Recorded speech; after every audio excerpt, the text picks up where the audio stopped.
ஜோதிடத்தின் பரிணாம வளர்ச்சி ஏஎல்பி ஜோதிடம். இதை படிங்க, உங்கள் வாழ்க்கை உங்கள் கையில். நக்கீரன் நேயர்களுக்கு வணக்கம். 2024 நாடாளுமன்ற தேர்தல் முடிவுகள் வெளிவந்து கொண்டிருக்கிறது. இது குறித்து நம்மிடம் கருத்துக்களை பகிர்ந்து கொள்ள இணைந்திருக்கிறார் மனிதநேய ஜனநாயக கட்சியின் தலைவர், முன்னாள் சட்டமன்ற உறுப்பினர் திரு தமிமுன் அன்சாரி அவர்கள். வணக்கம் சார்.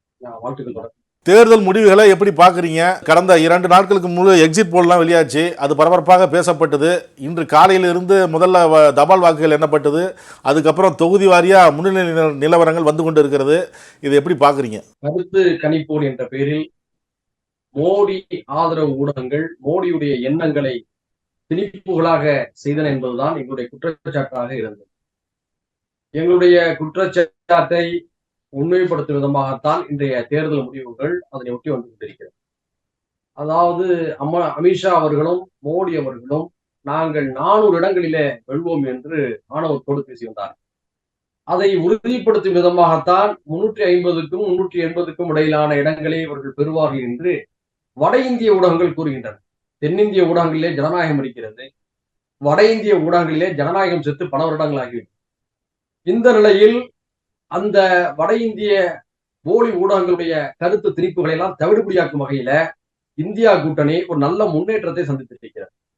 பிரதமர் வேட்பாளர் யார் என்று அறிவிக்காமலேயே இந்தியா கூட்டணி ஏறத்தாழ 240 இடங்களை இப்போது நெருங்கி கொண்டிருக்கிறது. பெரும்பாலான இடங்களில நகர்ப்புற வாக்குகள் இன்னும் எண்ணி முடிக்கப்படவில்லை என தெரிய வருகிறது. குறிப்பாக வட இந்தியாவிலே நகர்ப்புற வாக்குச்சாவடிகளில் வாக்குகள் எண்ணப்படுகின்ற பொழுது அது இந்தியா கூட்டணிக்கு சாதகமாகத்தான் அமையும் என்பது எல்லோருடைய கருத்து. அந்த வகையில் பார்க்கின்ற பொழுது மதியத்துக்கு பிறகே ஏதாவது 90 முதல் 100 இடங்கள் வரையிலான பாரதிய ஜனதா கட்சி முன்னேற்றத்தை தற்போது லீடிங் என்று சொல்லக்கூடிய இடத்தை பெறக்கூடிய தொகுதிகள் எல்லாம் 1000 வாக்குகள் 1500 வாக்குகள் என்ற அளவில் தான் அது முன்னேறி கொண்டிருக்கிறது. எனவே 7 மணி வாக்கிலே நிச்சயமாக மாறும் என்ற நிலை இருக்கிறது. மற்றவர்கள் எதிர்பார்த்தது போல காங்கிரஸ் 60 இடங்களை தாண்டாது, இந்தியா கூட்டணி 150 இடங்களை தாண்டாது என்ற கருத்து திணிப்புகள் எல்லாமே தலைகீழாக மாறி இருக்கின்றன. நிலைமை இன்னும் மாறும் என்று நாம் எதிர்நோக்கி கொண்டிருக்கிறோம். இந்தியா கூட்டணிக்கு வாய்ப்பு பிரகாசமாக இருக்கு அப்படின்னு சரத்பவார் சொல்றாரு. அதோட மட்டுமல்ல, சந்திரபாபு நாயுடு கிட்ட பேசுறாரு, நவீன் பட்நாயக் கிட்ட பேசுறாரு. இதெல்லாம் எப்படி பார்க்குறீங்க? அதற்கான முயற்சிகளை அவர் எடுக்கிறார். அதுக்கான சாதகமாக அமையுமா? இல்ல, இதற்கு முன்பு ஐக்கிய முன்னணி ஆட்சி அமைப்பதற்காக ஒரு எதிரும் புதிருமான கட்சிகள் எல்லாம் ஒன்று சேர்ந்து தேவகவுடாவை பிரதமராக கொண்டு வந்தார்கள், ஐக்கிய குஜராலை பிரதமராக கொண்டு வந்தார்கள். அந்த நேரத்தில் ஜனதாதளம் தேசிய அளவிலே ஒரு வலிமையான சக்தியாகவும் இருந்தது. இப்பொழுது ஜனதாதளம் போன்ற கட்சிகள் எல்லாம் மாநில கட்சிகளாக, உதாரணத்துக்கு கர்நாடகாவில் வந்து அது மதச்சார்பற்ற ஜனதாதளம், உத்தரப்பிரதேசல வந்து சமாஜ்வாதி கட்சி, பீகார்ல வந்து ராஷ்டிரிய ஜனதாதளம், ஒரிசாவில் வந்து பிஜு ஜனதாதளம், இப்படி செதறி போயிடு. இப்போ வந்து இவர்களெல்லாம் வந்து ஒரே தளத்திலிருந்து சிதறி போன கட்சிகளாக இருந்தாலும் ஒரு மாற்று தேவை என்ற அடிப்படையிலே இவர்களை ஒருங்கிணைப்பதிலே சிரமம் இருக்காது என்று நான் கருதி சரத்பவார் அவர்கள் இந்த முயற்சியை தொடங்கி இருப்பது நல்லது. என்னென்று சொன்னால், காங்கிரஸிலே ஒரு தலைவர் இந்த முயற்சியை தொடங்கி இருந்தால் கூட அதுல சில சிக்கல்கள் ஏற்பட்டது. சரத்பவார் போன்று இந்தியா கூட்டணியில் இருக்கக்கூடிய தலைவர்கள் இந்த முயற்சியை முன்னெடுத்தது ஒரு ஆரோக்கியமான ஒன்றாக தான் பார்க்கிறேன். என்னை பொறுத்தவரை பாஜக மோடி ஆளக்கூடாது என்ற ஒரே பார்வையிலே நாடு இருக்கிறது. பல தலைவர்களும் இருக்கிறார்கள். காங்கிரஸ் கூட்டணியில் இடம்பெறாத பல கட்சிகள் கூட மத்தியிலே நரேந்திர மோடியும் பாஜக வந்துவிடக்கூடாது என்று கருதக்கூடிய நிலைதான் யதார்த்தமாக இருந்து கொண்டிருக்கிறது. எனவே பாஜக அணியில் இருக்கக்கூடிய சில மாநில கட்சிகள் கூட இடம் மாறி இந்தியா கூட்டணி நோக்கி வருவதற்கான வாய்ப்புகள் இருக்கிறது. அதாவது நீங்க சொல்றது பிஜேபி கூட்டணியிலிருந்து இந்தியா கூட்டணிக்கு வருவாங்க கூட்டணி கட்சிகள். வாய்ப்புகள் இருக்கு. நிதிஷ்குமாரே வந்து வாய்ப்பு இருக்கு சார். நிதிஷ்குமார் என்ன அங்க திரும்பி போனாரு, ரொம்ப அதிர்ச்சிகரமானது. நம்ம கண்டிச்சோம், எதிர்த்தோம், விமர்சிச்சோம். ஆனா அங்கு போய் அவர் வந்து ஒரு மகிழ்ச்சியாக அந்த தேர்தல் கலப்படையில் ஈடுபட்ட மாதிரி தெரியலையே. இது ஒரு நெருடலோடு ஒரு கடத்தி செல்லப்பட்டது போலதான் அவருடைய நடவடிக்கை எல்லாம் இருந்தது. சரி, தனி பெரும்பான்மையுடன் ஆட்சி அமைப்போம் அப்படின்னு பிஜேபி சொன்னுச்சு. இப்ப மாநில கட்சியோட ஆதரவு இல்லாம ஆட்சி அமைக்க முடியாது ஒன்றியத்துல அவங்களால. கூட்டாட்சி தத்துவத்தை சிதைத்து ஒற்றை சர்வாதிகார ஆட்சியை நிறுவ வேண்டும் என்பதுதான் RSS பாஜகவுடைய கனவு திட்டம். நல்ல வேளையாக இந்திய மக்கள் முழுமையான ஒரு மாற்றத்தை செய்யாவிட்டாலும் ஓரளவு மாற்றத்துக்கான தொடக்கத்தை செய்திருக்கிறார்கள். அந்த அடிப்படையில பாஜக மாநில கட்சிகளுடைய துணையின்றி இனி நகர முடியாத ஒன்று என்ற ஒரு நிலையை நோக்கி தள்ளப்பட்டிருப்பது என்பது இந்திய ஜனநாயகத்துக்கு ஒரு நல்ல விஷயம்தான். இல்லைன்னு சொன்னா மோடியுடைய ஆணவம் அதிகரிச்சு போயிருந்தது. ஏன்னா அவருடைய கடந்த 1 மாத தேர்தல் பரப்புரையுடைய அவர் வெளிப்படுத்திய கருத்துகள், வார்த்தைகள் இவையெல்லாம் ஒரு முதிர்ந்த அரசியல் தலைவர், ஒரு நாட்டுடைய பிரதமராக இருக்கக்கூடியவர் பேசக்கூடிய வார்த்தைகளாக இல்லை. எல்லாருமே இதை கண்டிச்சாங்க. உலக நாடுகள் முழுக்க இவற்றை உன்னிப்பாக கவனிச்சாங்க. அப்படிப்பட்ட ஒரு நிலையில ஒரு மிகப்பெரிய ஒரு வீழ்ச்சியை பாஜக சந்தித்திருப்பது இந்தியாவுடைய ஜனநாயகத்துக்கு நல்லது. ஆனால் இந்த வீழ்ச்சி இன்னும் அதிகமாக இருக்க வேண்டும். அதற்கு இந்தியா கூட்டணியில இடைக்காலத்தில் நடைபெற்ற சில குளறுபடிகளும் கூட ஒரு காரணமாக இருந்திருக்கலாம். அதாவது நிதிஷ்குமார் இடையில பண்ண குழப்பங்கள், ஒரு அவநம்பிக்கை மக்களுக்கு ஏற்பட்டிருக்கலாம். பிரதமர் கேண்டிடேட் யார் என்பதை தமிழ்நாட்டில் முதலமைச்சர் அண்ணன் தளபதி ஸ்டாலின் அவர்கள் சொன்னது போல மற்ற மாநிலத்தில் இருக்கக்கூடிய கூட்டணி கட்சிகள்லாம் சொல்லியிருந்தாங்கன்னா இன்னும் கொஞ்சம் நல்லா இருந்திருக்கும்.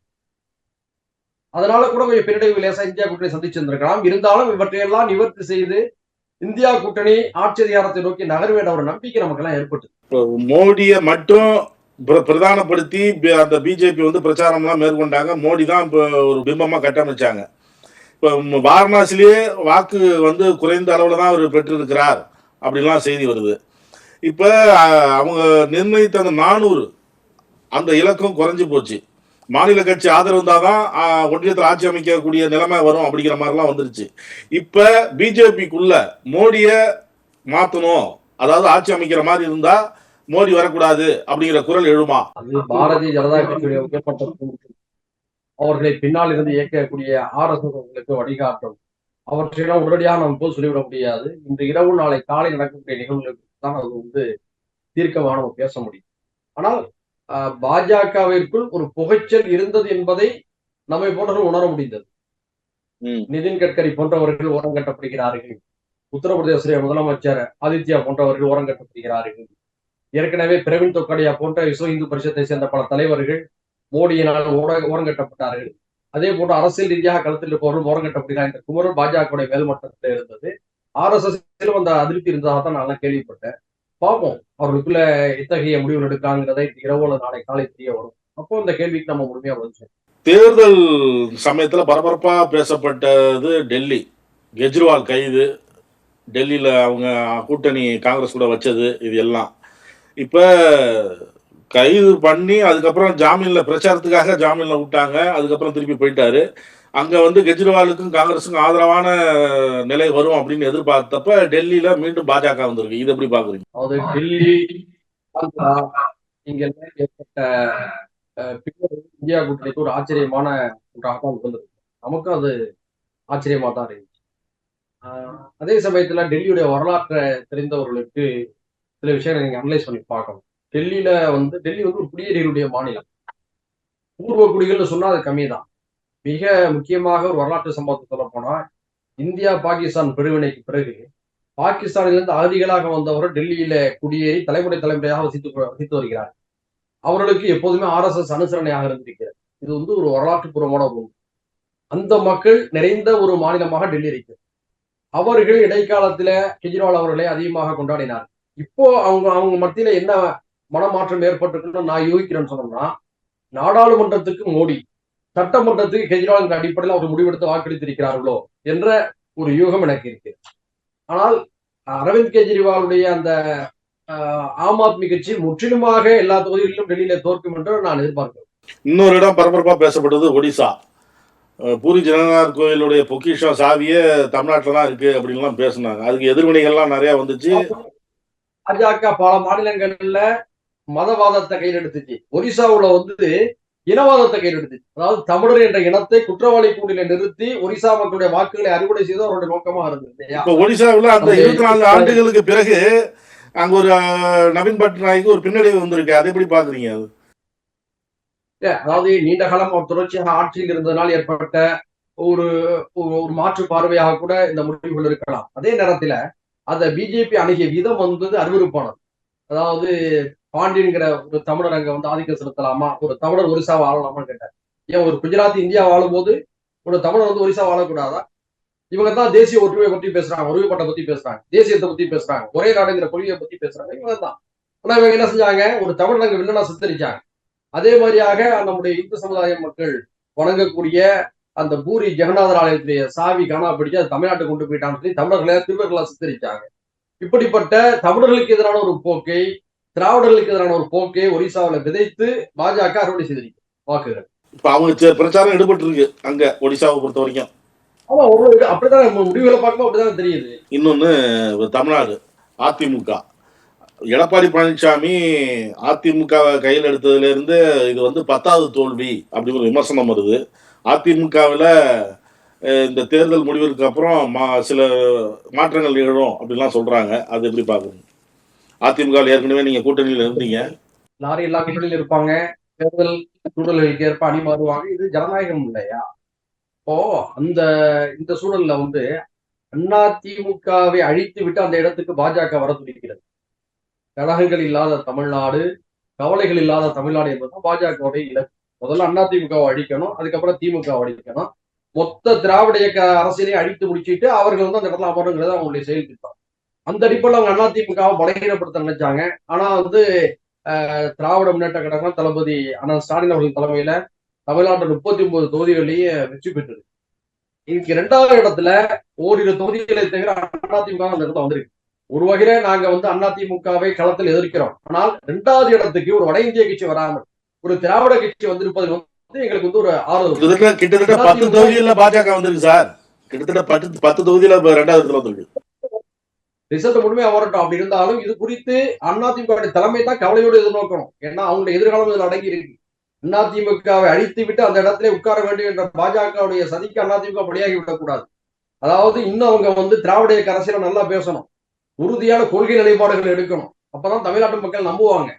அவர் திரு எடப்பாடியார் அவர்கள் வந்து அதிமுகவுடைய தொண்டர்களை முழுமையாக ஈர்த்து அந்த கட்சியை கட்டுப்பாட்டு கொண்டு வந்துட்டார். ஆனா மக்களை ஈர்க்கும் தலைவராக இன்னும் உயரல் என்பது இந்த தேர்தல் முடிவுகள் காட்டுது. தத்துவ ரீதியாக அதிமுகவை மாற்றுவதன் மூலமாகத்தான் அவருக்கு அந்த கட்சிக்கு எதிர்காலம் இருக்கு. ஏன்னா தமிழ்நாட்டு மக்கள் இன்னைக்கு அரசியல்படுத்தப்பட்டிருக்காங்க, ஜனநாயகப்படுத்தப்பட்டிருக்காங்க. திராவிட அரசியல் என்பது அசைக்க முடியாத சக்தியாக தமிழ்நாட்டை உயர்ந்திருக்குங்கிறத தான் திராவிட முன்னேற்ற கழகத்தின் தலைமையிலான இந்தியா கூட்டணி தமிழ்நாட்டை 39 தொகுதிகளையும் வந்து ஏறத்தாழ வென்றுடுச்சுங்கிற ஒரு நிலை வந்து உருவாக்கி இருக்கு. அதன் மூலமாக அதிமுக பாடம் கற்றுக்கொள்ள வேண்டும். திராவிட இயக்க அரசியலை பேசினாலும் பொதுவாக நம்ம வந்து ஒரு அரசியலை முன்னெடுக்கலாம் நினைச்சாங்கன்னா அதிமுக வீழ்ச்சி தான். ஆளுநராக இருந்தவர் தமிழிசை சவுந்தரராஜன் அவர் ராஜினாமா பண்ணிட்டு அவர் தென்சென்னையில் நிற்கிறாரு. பாஜக மாநில தலைவர் நிற்கிறாரு. மத்திய இணையமைச்சர் எல்முருகன் நிற்கிறாரு.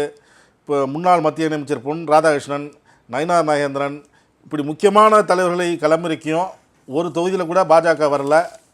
அதை எப்படி பார்க்குறீங்க? வேட்பாளர்கள் கூட கிடைக்காத தான் தமிழ்நாட்டிலே பாஜக இருக்கிறது என்பதை அவருடைய நடவடிக்கைகள் உறுதிப்படுத்தி இருக்கிறது. தமிழ்நாடு என்பது திராவிடம், இடதுசாரி கொள்கைகள், மத நல்லிணக்கம், சமூக நீதி இவற்றுக்கான ஒரு தாயகம். இங்கு பாஜகவுக்கு இடமில்லை என்பது நிரூபிக்கப்பட்டிருக்கிறது. இப்போது அவர்கள் ஒரு 10% வாக்குகளை பெற்றிருக்கிறார்கள் என்று சொன்னால் அந்த 10% வாக்குகள் பாஜக வாக்குகள் அல்ல. ஏசி சண்முகத்துடைய புதிய நீதி கட்சியுடைய வாக்குகள், ஜான் பாண்டியன் அவருடைய தமிழக மக்கள் முன்னேற்ற கழகத்துடைய வாக்குகள், அம்மா மக்கள் முன்னேற்ற கழகத்துடைய வாக்குகள், ஓபிஎஸ் அவருடைய வாக்குகள், இப்படி அங்கே கூட்டணி வைத்திருக்கக்கூடியவருடைய வாக்குகளை பெற்றுத்தான் 10% நெருங்கி இருக்கிறார்கள். பிரதமர் வேட்பாளரை முன்னிறுத்திய காரணத்தினால் அண்ணாமலையுடைய பரபரப்பான பேட்டிகள் மூலமாக சில இடங்களில் அவர் வாக்குகள் அதிகரித்திருக்கிறது. அவ்வளவுதான். இது வந்து சட்டமன்ற தேர்தலெல்லாம் நிக்காது. இந்த தேர்தலும் முடிய போச்சு. இந்த தேர்தல் பாஜகவுடைய இப்ப வாங்கி இருக்கிறத வச்சு இப்ப சட்டமன்ற தேர்தலில் அவங்க வெற்றி பெற முடியாதுங்கிறீங்களா? வாய்ப்பே இல்லை சார். இது அவங்க வாக்குகள் அல்ல.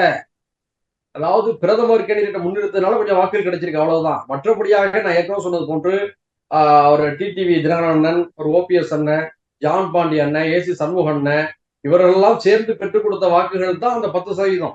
அதனால அந்த 10% வாக்குகளுக்கு பாஜக உரிமை கொண்டாட முடியாது. உண்மையிலேயே 3வது இடத்துக்கு வந்திருக்குன்னு சொன்னோம்னா ஆச்சரியப்படத்தக்க முன்னேற்றம் வந்து நாம் தமிழர் கட்சி பெற்ற வாக்குகள் தான் நம்ம சொல்ல முடியும். ஏன்னா அவர்கள் தனித்து நின்று இது நாம் தமிழருக்கான களம், நாம் தமிழருக்கான வாக்குகள் என்று இடத்துல 9% வாக்குகள் இறங்கி இருக்கிறாங்க. அப்படி பார்த்தா 3வது இடத்துக்கு வந்த பெருமை என்பது அவர்கள் தான் வந்து உரிமை கொண்டாட முடியும். பாஜக உரிமை கொண்டாட முடியாது. கருத்துக்களை பகிர்ந்து கொண்டதற்கு நன்றி சார். நன்றி, வாழ்க்கை. நக்கீரன் டிவிக்கு சப்ஸ்கிரைப் செய்யுங்கள். உங்கள் ஆதரவே எங்கள் பலம். ஆசிரியர்களுக்கு நண்பனாகவும் மாணவர்களுக்கு ஆசானாகவும் திகழும் தேர்வு வழிகாட்டி. ஒவ்வொரு பாடத்திற்கும் அனுபவமிக்க ஆசிரியர்களின் துல்லியமான தெளிவான விடைகள். CNC இருக்கு, தேர்வு பயம் எதற்கு? இது தீரன் பப்ளிஷிங் ஹவுஸ் விற்பனை வெளியீடு.